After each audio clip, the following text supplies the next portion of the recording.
Okay, I recently had the pleasure of catching up with Mannequin Sex Drive. They are from all different parts of the world. From what I can remember, there's Brazil and Italy and Ireland all lumped together. They describe their music as, I've got to get this one right, electro, acoustic, rock, pop, folk music. So have a listen and see if you can make out all the different variations of music style there coming together, and check out their live performance and interview.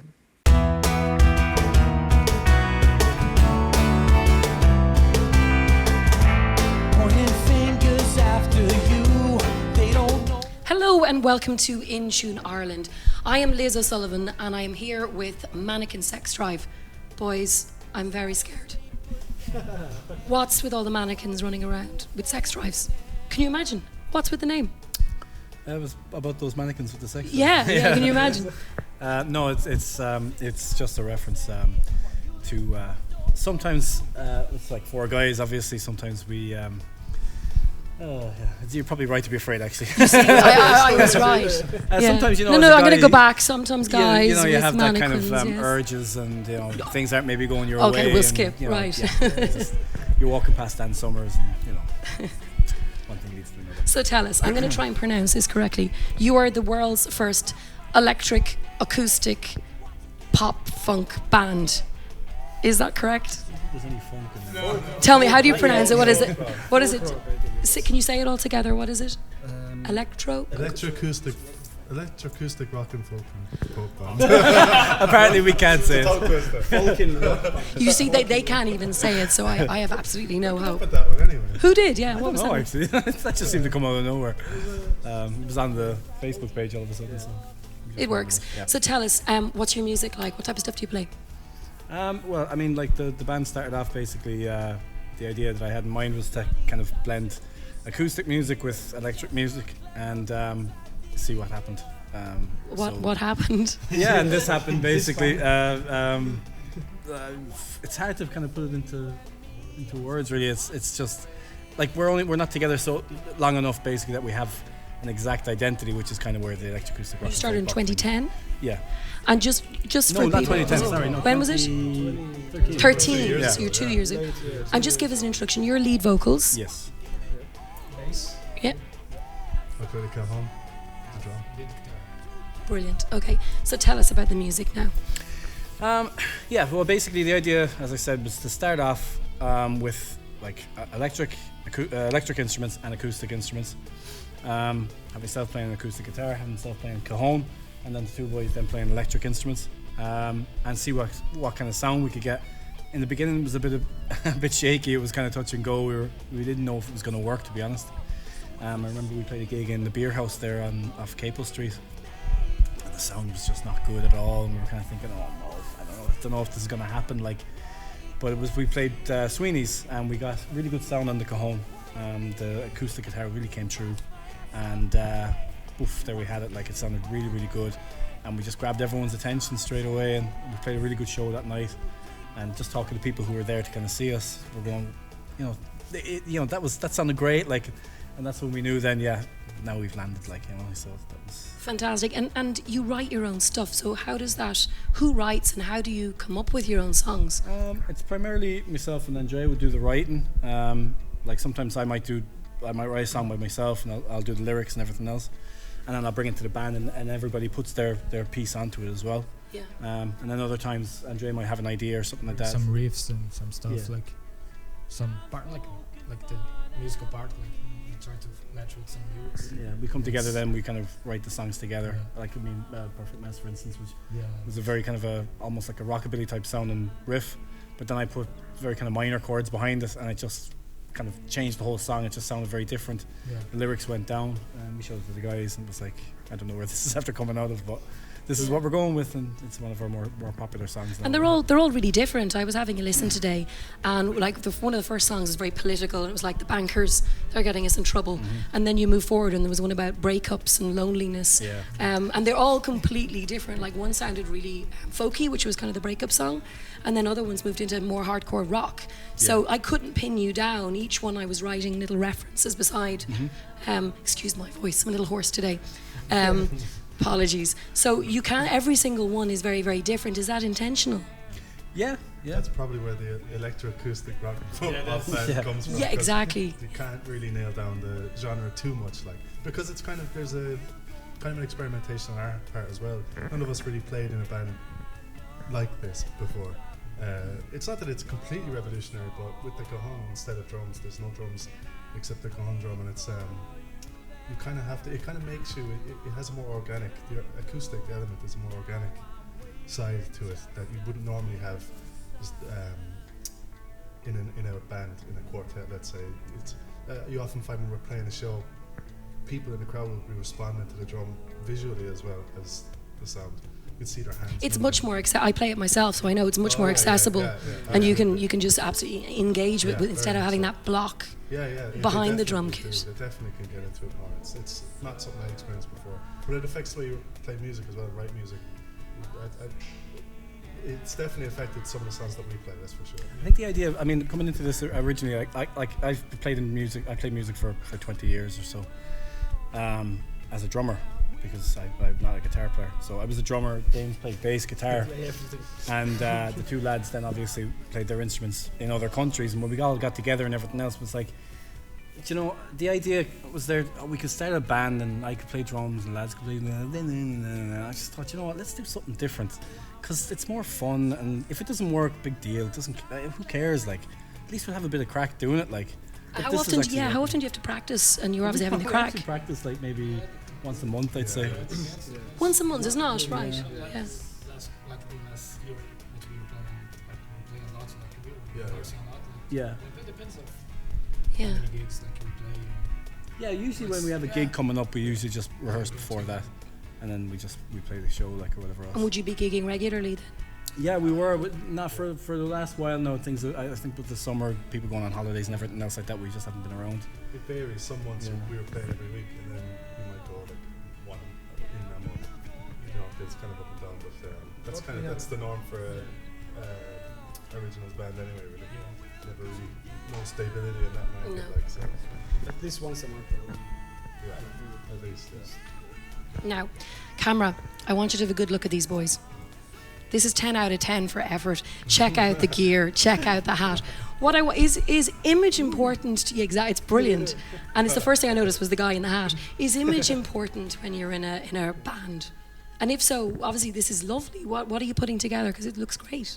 Well, I mean, obviously, like Uku was saying earlier on, the mannequin aspect of it, we wanted to kind of do something on that, you know, for a laugh, like the kind of sharp dress guy or whatever else, you know. Whether or not we've pulled that one off now is up for debate, but that's kind of what we went for originally anyway, it's just that sharp dress kind of guy. I think image is kind of important. How you kind of present yourself is very important. It is, as much as I hate to say it, it's a product at the end of the day, what you're kind of putting out there. And you might as well try and put out the best product you can. Yeah, a reflection of yourself. Yeah, exactly, yeah. And it's, you know, it's kind of, I don't know, it's like, you know,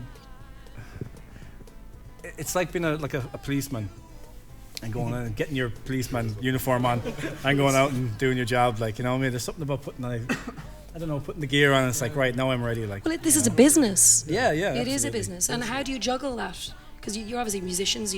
We're not juggling as well. Yeah, Jesus. that's what I want to know. You're obviously, you've got your own jobs in the daytime. Yeah. Would that be correct? So how do you manage, you know, relationships, life, finances, home life with this lifestyle, which is, you know, the rock and roll lifestyle? Again, you know, it really is just about having fun. I mean, if this was difficult, then I just probably wouldn't be doing it. I'm not sure any of the guys would be doing it. You know, like like we're all mates and everything else, you know. So when we got together, it was like we were talking about what we wanted to do. It was something that, like, it was going to be fun. It was going to be something that was relaxed, something that wasn't going to be difficult. It wasn't going to be stressful. It wasn't going to be anything like that. Now, obviously, there's times where, you know, that doesn't. It gets stressful. It gets, you know. But yeah, of course. I mean, that just happens. Like, but yeah, for the most part, you know, it's just about having fun. If it starts interfering in your normal life, then you're doing something wrong. Like, either in your normal life or in Absolutely. or in the band. Yeah. And tell us, when you were small little boys growing up, did you I was want? never a small little boy. Did you always have a love of music? Is this something you always were going to follow? Yeah, for sure. Start from that. for me, it's like I started playing guitar with 14 years old. 14, yeah. But more kind of, I was very influenced from punk rock, like California kind of. Like Peppers or so? Rancid, the Green Day. Green Day, yeah. Yeah, this kind of things, Brazilian rock music, So I started to look for different things, Jimi Hendrix and all this stuff, and get more passionate about the instruments. And what brought you to Ireland? I came here for an internship, for study and stuff. You're doing very well. But Isn't he brilliant? Meeting Look, him I good can English. understand you. Very good. But I'm here like 3 years already, so. Yeah, good stuff. And yourself? Yeah, well, I got into playing the bass years ago, around the same age as himself, but I kind of was very in and out of it for a long time. But I was always into music because my brother down there at the end and another brother, they were always into music. They were older than me and they were always into music, and I was kind of seeing from them a lot. And yeah, as time went on, I got more and more and more into it. Your English is very good too. Yeah, Yeah. I come from Clare. I just Many practically years understand working. it. But Great. yeah, that's about it. And Mr. Cyprus. Hello. You sound like the Eurovision team. Dupas. Yeah, well, same as everybody here. Actually, I used to,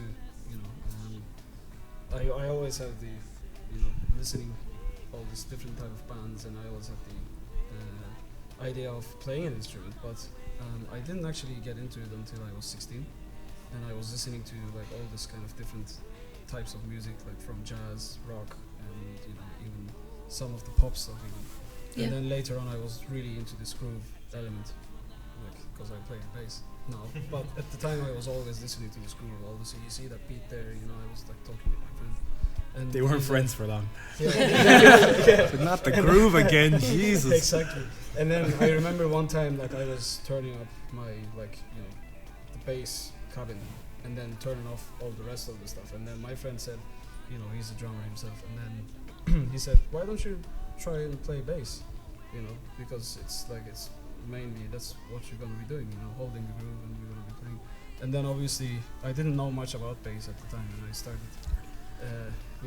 doing more research, getting into it more, and then at the end started playing in bands, back home, and came here, started playing bands here as well, and then we actually met with Benz through another band, and then Andrea joined us Cool. there. So But he still doesn't know what it is. He still doesn't know about I the still things. don't know what bass. He's still learning. You're going to be playing for us now, aren't you? So we'll get to judge that. Yeah. Exactly, Yeah, we'll I'll see. leave it to you. Yeah. Exactly. And listen, any advice for upcoming bands? Do you see there's a future in Ireland for upcoming bands? And if so, any advice for the kids there? Don't try and sell your music. It's not the way the business is working now. Am I talking to the camera? No, Sorry. you can talk to me. Or Okay, I'll talk to you. Yeah. Yeah. You like? No, in fact, you're talking to the kids. You wanna? Oh, sorry, the Yeah, kids. Hi, kids. Uncle Ben's here. With Auntie Liz, yes. Yeah, no, I would say don't try and sell your music. Not straight away, anyway. Okay. Because I think you're probably just wasting your time. To be Okay. perfectly honest with you, Your audience. you're limiting your audience exactly. The most important thing is getting the music out there, getting it heard, generating interest, getting a fan base, everything like that. After that, then if you want to go down the route of charging for your music and making CDs, this kind of thing, great, fire away, But for us at the moment, we don't do that. We don't charge for the music at all. I know some people kind of say you don't value your product enough. We absolutely value the product. We just value the fans or people there at the show. We value that more than a few quid in our pocket. Like, Sure. I prefer to be playing to an audience than playing to my wallet, sort of way.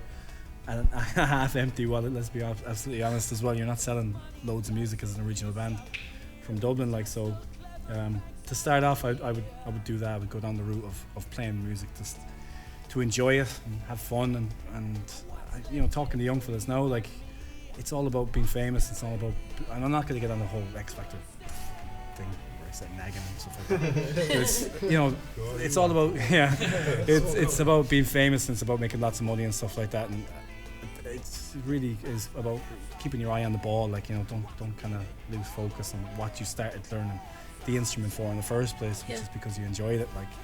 It varies from where you're from as well. I mean, Dublin's actually is really good if you're a band starting out and looking for gigs. But in terms of recording and putting stuff out there, there isn't really any geography anymore. Do you know, the internet, it's like you almost the record industry is kind of on its knees really, because people don't need them anymore. People can record. He's getting worried. I mean, obviously, no. I mean, anyone's going to be interested in it, but in terms of grassroots recording, you can do it yourself. You can put it out there yourself. You can get a worldwide audience yourself. So geography doesn't really come into it in that aspect. It's only when it comes to playing gigs, and I think big cities in Ireland are pretty good. In rural areas in Ireland, it's going to be tough for anybody, but yeah, I mean, if you're in Dublin, Cork, you know, you're going to be doing well. Belfast, you're going to be doing well. You can put your stuff on the internet, and everyone's going to hear it, you know. So yeah, I think it's good. I think it's a great thing for the industry, personally. No, I love that message. Sorry, go on. You can do it yourself, YouTube essentially. YouTube is a great platform as well. So YouTube. Yeah. For anybody who's like new, and we're trying to also get our stuff on YouTube too. So I mean, it's kind of the, you know, one of the biggest platforms as well. So We record our own music, like we do it at home in my kitchen, and it gives you a far better, a far broader understanding of music as well, because you're not just going in and waiting for somebody else to do it, you're doing it yourself.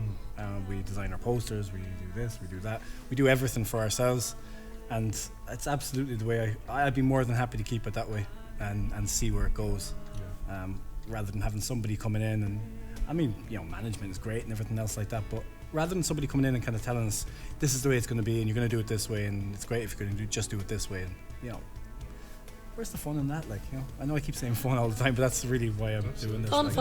Totally agree. that's what it is. Yeah. It's all about.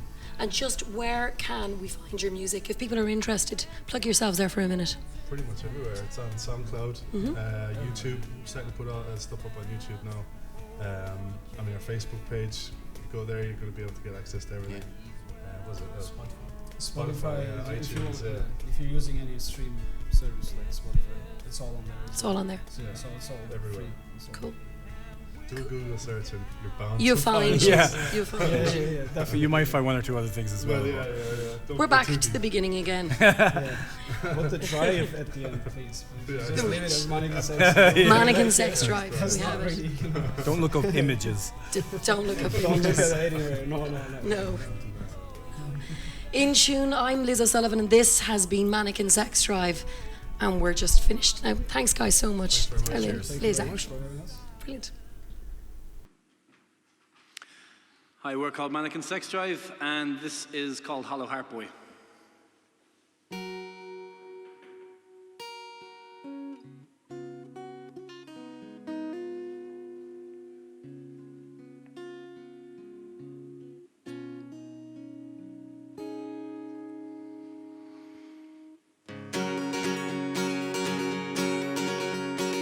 Breaking up is not so tough. I could do it several times. At least that's what I tell myself. I lied. And holding on to what makes sense, that's for all the other ones.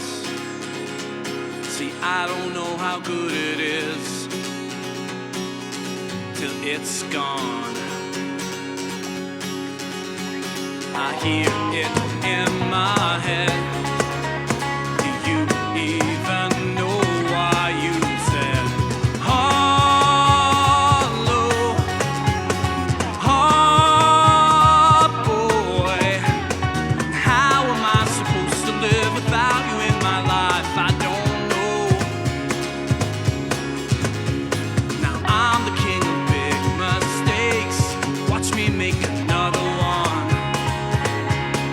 I don't even know how dumb I am.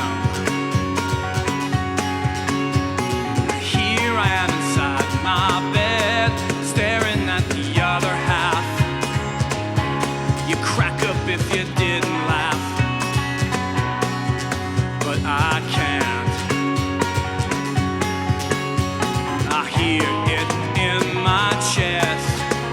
Did you make